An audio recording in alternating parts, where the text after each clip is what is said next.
want you to look at something right now. Think of some major goal you want, or maybe it's one you're already working on and you have experienced a lot of setbacks, a lot of defeats. You've experienced a lot of disappointment. Maybe you've already given up. And maybe you just need a little fire, a little encouragement to get back in the game again. Here's what I want you to look at. There are winners, and there are losers, and there are people who have not discovered how to win. And all they need is some coaching. All they need is some help and assistance, just a little support.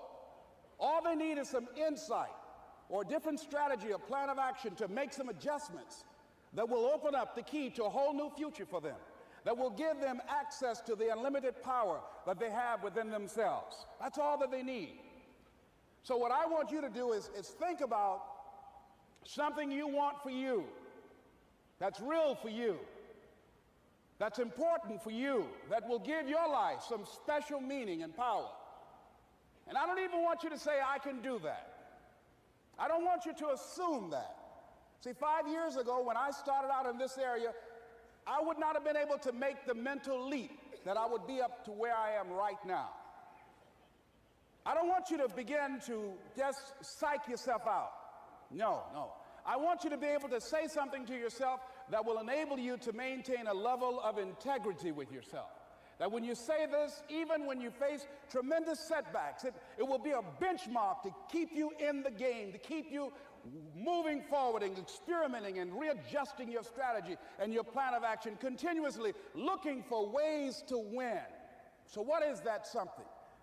When you got an idea you want to move on, you might not have the money, you might not have the education, you might not have the support or the resources you need. What is that something that can keep us going, that will enable us to act on our dream? What's one of those keys that will begin to help us to discover the secrets to our dream?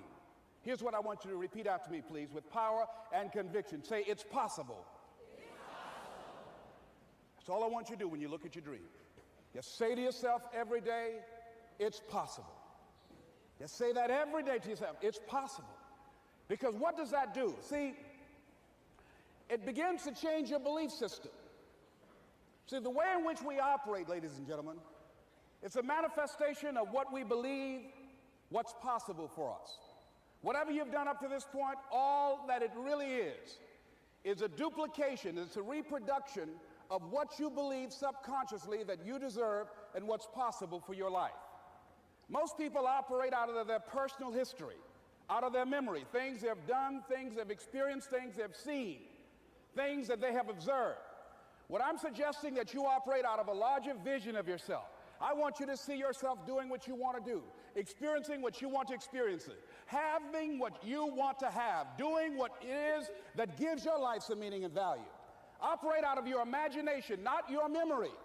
Because whenever you look at where you want to go, I'm wanting to warn you, you will have some conversation back here after you go through the data that you've experienced in life saying you can't do it.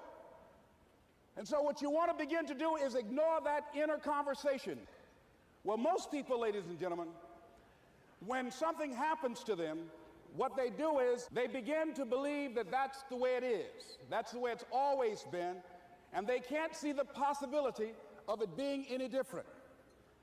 Example, before April 1954, the common belief, the universal belief, because it had been tried again and again and again, and people had failed, the belief was that man was not physically capable of breaking the 4-minute barrier, that he could not run a mile in less than 4 minutes. That was the belief on the planet. It had never been done.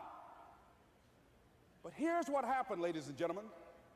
Roger Bannister came along, and he broke the 4-minute barrier. Now, here's what's significant about that. Since that time, up to this day, over 20,000 people have done it, including high school kids. What changed? 20,000 people, what changed? Here's what happened when they got on the track. They knew it had been done. And because they knew it had been done, there was a new belief about this barrier, about this goal that was unreachable. And those 20,000 people got in a race believing, knowing in their heart that someone had done it, that it's possible that they could do it. And I'm saying that if you know anybody that had some goal, some dream, something they wanted to do, and they did it, then I'm saying that you know in your heart that if someone has done it, then you can do it. It's possible. And that if someone can make their dream become a reality, that it's possible that you can make your dream become reality. And so as you begin to look at where you want to go, beginning to embrace that, it's possible.